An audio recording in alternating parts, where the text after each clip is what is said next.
je vais vous raconter l'histoire de deux sœurs, c'est une histoire vraie, qui vont entendre des bruits de coups contre le mur de leur chambre en pleine nuit, des bruits de pas.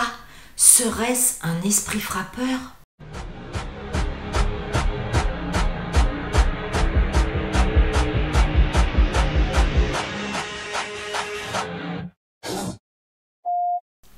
Hi tous, bienvenue dans mes vidéos d'esprit d'Halloween.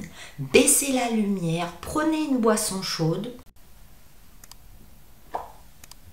Allez, c'est parti! Cette histoire commence dans une maison rustique en bois à la campagne, ambiance la petite maison dans la prairie. Dans une petite ferme où vivent Monsieur et Madame Fox et leurs enfants, une famille de méthodistes américains en apparence ordinaire. Les trois sœurs, Léa, Margaret dite Maggie et Kate comme la plupart des gamines de leur âge, sont étroitement surveillées par leurs parents et du coup elles ne peuvent pas faire tout ce qu'elles veulent et elles s'ennuient. Lorsqu'elles apprennent par des voisines que leur maison avait la réputation d'être hantée et que c'était cette raison pour laquelle les parents l'avaient payée si peu cher, elles dressent l'oreille. Cette maison possiblement hantée va les sortir de leur routine quotidienne. Ce mystère donc excitera l'imagination de Kate et Maggie 10 et 12 ans plutôt que ne les effraiera. Et lorsque par une nuit d'orage, elles crurent entendre des craquements suspects entre deux coups de tonnerre, elles frissonnèrent d'une crainte délicieuse et s'en amusèrent comme deux petites folles. Nous sommes là en 1848. Dès lors, elles passèrent une partie de leur nuit à guetter à travers le silence de la nuit un bruit et à se faire mutuellement peur. Elles entendaient parfois des pas ou toutes sortes de bruits brisards, de frôlements, de coups sourds dans les parois de leur chambre. Comme leur mère était très superstitieuse, elle va accorder foi à leurs fantasmes. Les deux enfants en profitèrent pour corser leurs histoires et leurs fables, mais elles ne pensaient vraiment pas à mal en racontant ces bobards. Elles étaient toutes deux amusées et excitées de susciter l'attention de leur mère. Selon leur dire, ces bruits étranges devenaient de plus en plus fréquents et de plus en plus sonores. Elle l'affirmait avec un bel aplomb. Elle disait même que parfois des objets se déplaçaient sous leurs yeux effrayés. Elles, voyant que leur récit suscitait beaucoup d'intérêt autant dans la famille qu'à l'école, elles ne faiblissaient pas d'histoires qui devinrent de plus en plus impressionnantes. Elles en rajoutaient avec une multitude de détails effrayants pour les autres. C'est alors que les fillettes vont imaginer un diablotin malicieux sous le nom de Pied Fourchu. Maintenant, je vais éclairer votre lanterne d'Halloween en vous en racontant plus sur ces sœurs. Comme leur mère était une femme simple, crédule et très pieuse, elle entra dans leur jeu, authentifiant même du coup leur affabulation. Et là, tout le village le sait, cette maison est hantée. On aurait pu en rester là? Eh bien non. Ces histoires de fantômes et de maisons hantées qu'on se raconte pour se faire peur au coin du feu dans les campagnes vont susciter énormément d'intérêt et prendre de plus en plus d'ampleur. Les sœurs Fox deviennent célèbres dans la ville et les environs. Tout le monde raconte l'histoire de leur maison hantée. Kate et Maggie, bientôt rejointes par leur grande sœur Léa, 24 ans, vont devenir des apprentis médiums de l'au-delà et inventer un véritable phénomène de société qui va séduire des millions d'adeptes à travers tous les États-Unis et bientôt dans le monde entier. Oui, là, les dons occultes de Margaret, Kate et Léa prirent toute leur ampleur. Il y avait tout le temps des phénomènes qu'elles pouvaient raconter et cela devenait un véritable cirque médiatique.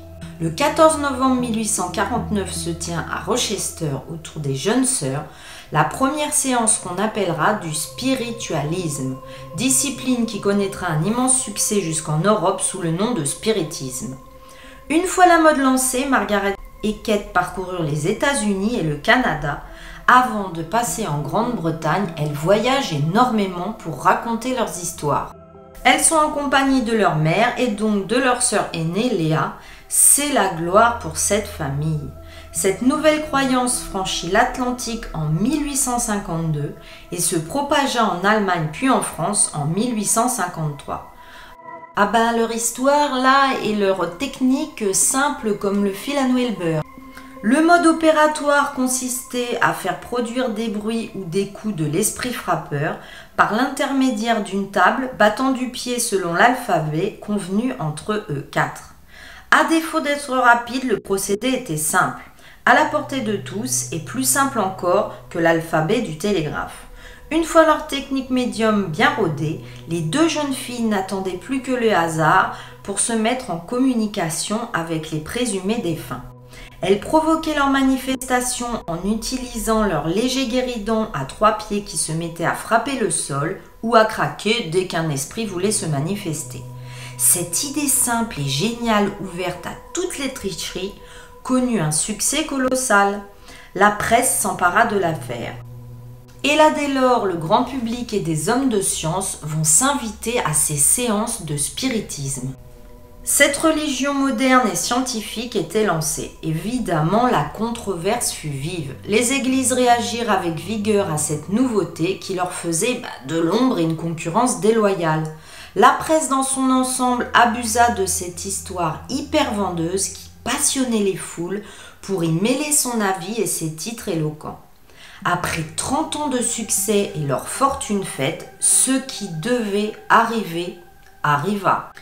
À cause d'une répartition de l'argent mal faite entre la famille, des dissensions vont naître. Querelles attisées par les journalistes, eux toujours à l'affût. Et là, il va y avoir un aveu de tricherie. En 1888, Margaret avoua dans un ouvrage que toute l'affaire avait été orchestrée par leur grande sœur Léa, après que Kate et Maggie elles-mêmes fussent bien amusées en laissant libre cours à leurs fantaisies et leurs histoires. Elle affirma dans la foulée que le spiritisme n'était qu'un jeu qui avait merveilleusement bien réussi et les avait rendus riches et célèbres. Un impresario astucieux organisa en automne 1888 une réunion publique au cours de laquelle Kate et Margaret montrèrent comment elles procédaient pour produire tous les coups et bruits possibles, simplement en jouant avec leur bouche, leurs mains et leurs pieds. L'année suivante, sermonnée par la famille, Margaret revint sur ses déclarations, puis ce fut le tour de Kate de se rétracter contre un peu d'argent, car malheureusement, elle était tombée dans l'alcoolisme et la misère. Kate et Margaret décédèrent fin 1800. Mais cette pratique et ces croyances avaient conquis le monde. Alors, je vous pose la question, est-ce que ces faits se produisent réellement ou d'après vous du coup, est-ce que les sœurs en inventant tout ça auraient entaché la véracité des faits qui se produisent? Dites-moi si vous connaissiez cette histoire, dites-moi aussi s'il vous est arrivé des choses bizarres ou des phénomènes paranormaux. Vous en conviendrez, pour cette histoire, nous allons laisser un emoji bougie. Si vous ne le trouvez pas, vous m'en laissez un autre. Je voulais vous demander votre aide car pour les 10 000 abonnés dans quelques mois, je voudrais tourner une nuit dans un château ou dans une maison hantée. Dites-moi, à part Fougeray, parce que celui-là, il est tout le temps pris. Dites-moi si vous connaissez un genre de Airbnb avec toutes les commodités, une maison hantée ou un château où je pourrais tourner une vidéo. Je dors une nuit dans un château ou dans une maison hantée. Je vous attends dans les commentaires si vous connaissez ça à louer. Du coup, je voulais vous remercier pour votre soutien et tous vos commentaires. Vous êtes des amours. Si tu ne l'as pas encore fait, abonne-toi. Prenez bien soin de vous, mes zigotos d'amour. J'espère que cette ambiance feutrée vous a plu. Si chez toi, tu entends des craquements ou des meubles bouger, regarde derrière toi. Bye bye!